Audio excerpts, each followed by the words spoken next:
आइए साथियों, अब हम अगले टॉपिक पर चर्चा करते हैं। टॉपिक चल रहा था हमारा भारतीय लोकतंत्र में समानता, और उसके अंदर हमने समानता के अधिकार के बारे में चर्चा की थी। मौलिक अधिकार जो है आर्टिकल 14 टू 18, 14 से 18। अब प्रश्न ये उठता है कि समानता को सरकार यानी कि सरकार द्वारा समानता को लागू करने का माध्यम या लागू करने के तरीके क्या है। तो इस चैप्टर के अंदर दो तरीके दिए हैं। एक तो दिया है कानून द्वारा, यानी कि जो भी संविधान की धाराएं हैं उसके द्वारा, और दूसरा है विभिन्न योजनाओं द्वारा। विभिन्न योजनाओं द्वारा, योजना मीन्स सरकार की जो स्कीम होती है उसके द्वारा सरकार कैसे कल्याण के लिए यानी कि समानता स्थापित करने का काम करती है। देखिए, बीच में 2000 और 2000 के आसपास ये मुद्दा चला कि बच्चों की स्कूल के अंदर जो ड्रॉप आउट रेट है, यानी कि बच्चे जो स्कूल छोड़ देते हैं बीच में, उसका कारण क्या है। ये मुद्दा बहुत ज्यादा गर्म रहा, हावी रहा। मीडिया ने भी इसको काफी चर्चा में लाया और सरकार के लिए भी चिंता का विषय था। तो सरकार ने फिर ये देखा कि भाई ज्यादातर बच्चे क्या है, गरीबी की वजह से स्कूल को छोड़ रहे हैं। तो सरकार इसके अगेंस्ट में एक स्कीम लेकर के आई जिसको कहा गया मिड डे मील योजना। मध्याह्न, मध्याह्न मतलब दोपहर का समय। मध्याह्न भोजन योजना, यानी कि मध्याह्न भोजन व्यवस्था या मध्याह्न भोजन योजना, इसको मैं व्यवस्था भी कह सकता हूं। Mid day meal scheme. मध्याह्न होता है मिड डे यानी कि दिन के बीच का समय। मिड डे मील स्कीम, मध्याह्न भोजन योजना। देखिए, इसका लोगो अगर आप देखना चाहें यहां पर, तो इस तरह से इसका लोगो सरकार के द्वारा जारी किया गया है। इस तरह से 8 गोले बने हुए हैं। इस तरह से ये थोड़ा समान दूरी पे है ये। फिर इसके अंदर यहां पर देखिए एक इस तरह का चित्र है जो लड़की को दर्शाता है, एक लड़के का, फिर यहां पर और एक लड़की का, और एक लड़के का, फिर एक लड़की का, फिर एक लड़के का, फिर एक लड़की का, फिर एक लड़के का। यह है लैंगिक समान, यानी लड़का लड़की सब बराबर हैं। ये इस प्रकार से एक चित्र दिया हुआ है और नीचे यहां पर नीचे लिखा है मध्याह्न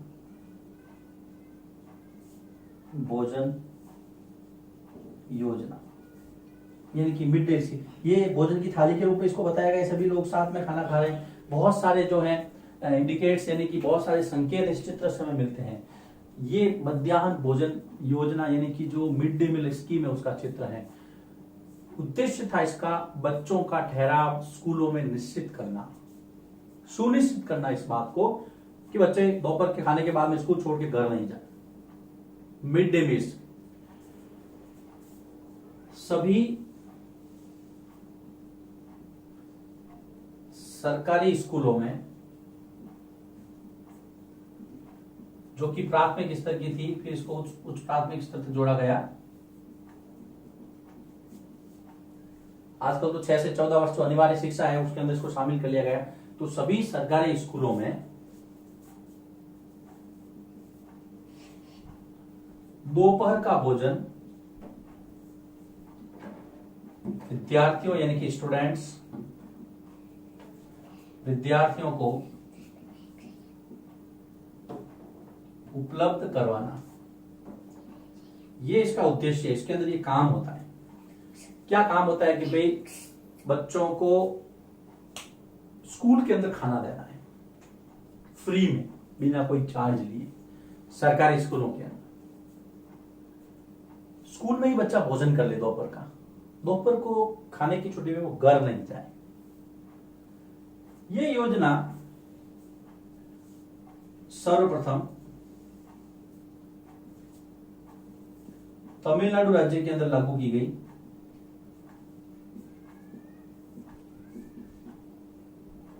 तमिलनाडु के अंदर सबसे पहले इसको लागू किया गया।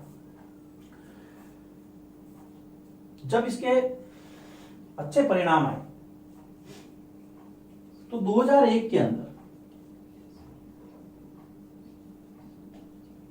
माननीय सर्वोच्च न्यायालय ने, ऑनरेबल सुप्रीम कोर्ट,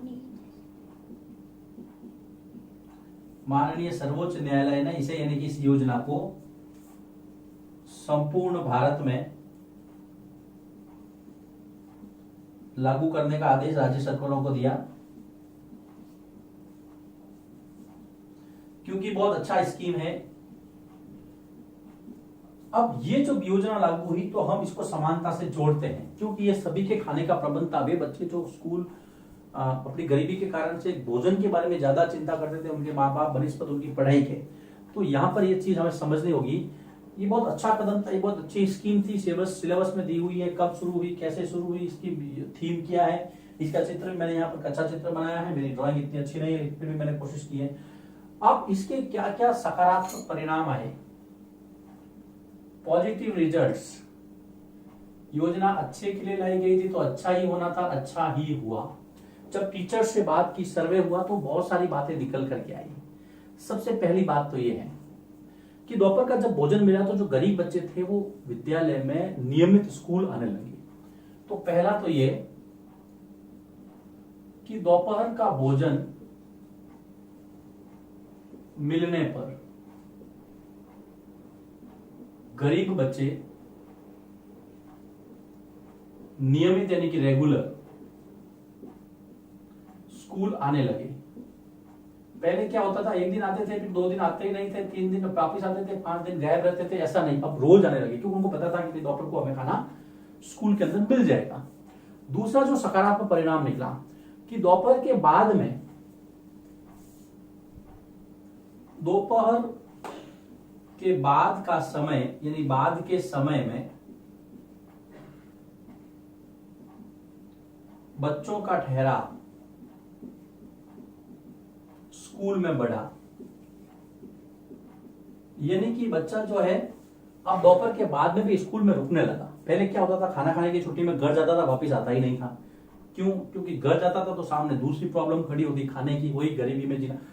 तो बच्चा स्कूल रिटर्न नहीं आता था दोपहर, फिर दूसरे दिन ही आता। हो सकता है दूसरे दिन भी नहीं आए, लेकिन अब वो स्कूल में आया तो शाम को छुट्टी होने के बाद ही जाएगा। खाना खाने की छुट्टी में उसको दोपहर का भोजन मिला, उसका ठहराव बढ़ा। तो दोपहर के बाद में ठहराव बढ़ा। अब तीसरा देखो रिजल्ट वो निकला कि वे माताएं जो कामकाजी होती थी, जो काम पर जाती थी अपने बच्चों को छोड़ करके, लेकिन उनके दिमाग के अंदर ये टेंशन, ये तनाव रहता था, इस चिंता से वो ग्रस्त रहती थी कि बच्चा दोपहर में खाना खाने घर आएगा तो उसको खाना कौन खिलाएगा। तो न उनका काम में मन लगता, उनको दोपहर में घर आना पड़ता, ये सारी चीजें उनके साथ हो रही थी। लेकिन अब वो सुकून से काम पर जाने लगी। तो माताएं जो है वो बच्चों के दोपहर के खाने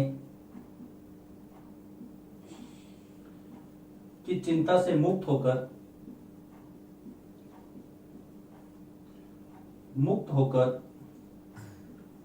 काम पर जाने लगी।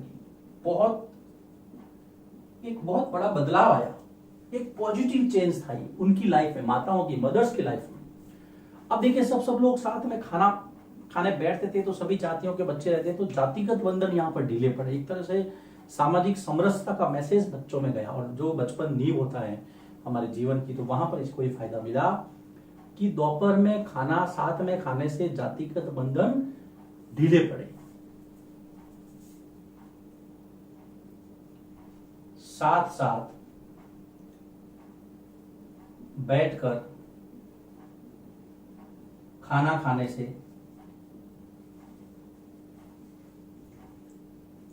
जातिगत बंधन ढीले पड़े। कहीं कहीं ये खाना जो है दलित महिलाओं द्वारा पकाया जाता था, कहीं कहीं खाना पकाने का काम दलित महिलाओं द्वारा किया जाने लगा।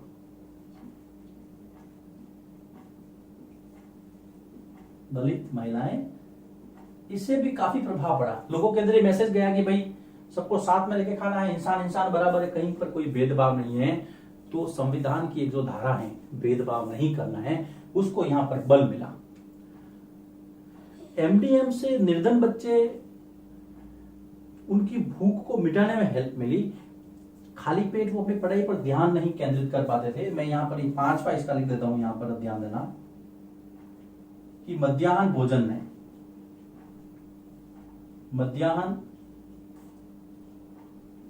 भोजन व्यवस्था यानी कि एमडीएम ने, एमडीएम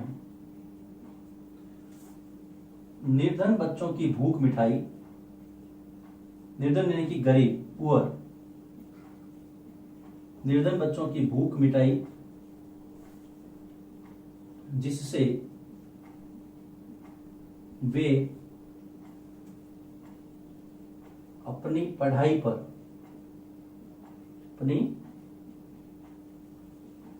पर ध्यान केंद्रित करने लगी।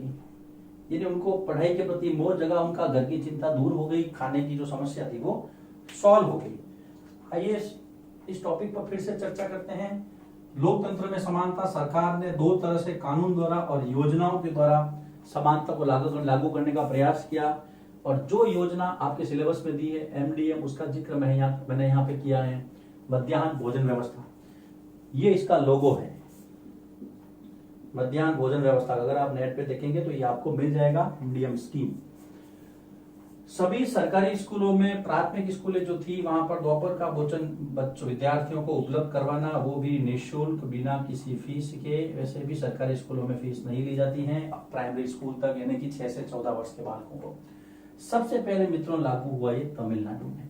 2001 में माननीय सर्वोच्च न्यायालय ने डिसीजन दिया कि पूरे भारत में इसको लागू करो। धीरे करके सभी जगह लागू हो गया। इसके रिजल्ट्स क्या क्या निकले, ये एग्जाम में आता है कि सकारात्मक परिणाम, पॉजिटिव रिजल्ट्स क्या रहे। सबसे पहले गरीब बच्चे जो है वो नियमित रूप से स्कूल आने लगे, रेगुलर, डेली, बिना किसी ब्रेक के। दूसरा निकला कि बच्चों का दोपहर के बाद में बच्चों का ठहराव स्कूल में बढ़ा, नहीं तो दोपहर के बाद में स्कूल में ठहरते ही नहीं थे। तीसरा, उनकी जो माताएं थी, इनकी मदर्स थी, वो निश्चिंत हो गई कि भाई दोपहर को मेरा बच्चा आएगा, खाना कहाँ खाएगा, गरीबी है जो भी है, टेंशन फ्री।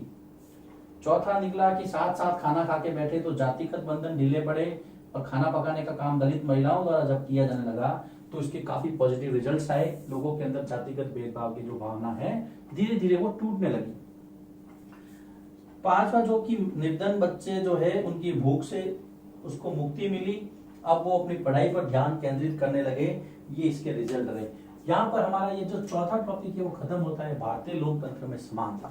अब इस चैप्टर का एक वीडियो बाकी रहा है, उसके अंदर हम देखेंगे भारत के अलावा और अमेरिका के अंदर एक जो केस दिया हुआ है यहाँ पे रोजा पार्क्स का, उसके बारे में हम चर्चा करेंगे कि कैसे वहां पर लोकतंत्र में समानता को स्थापित करने के लिए प्रयास किया गया।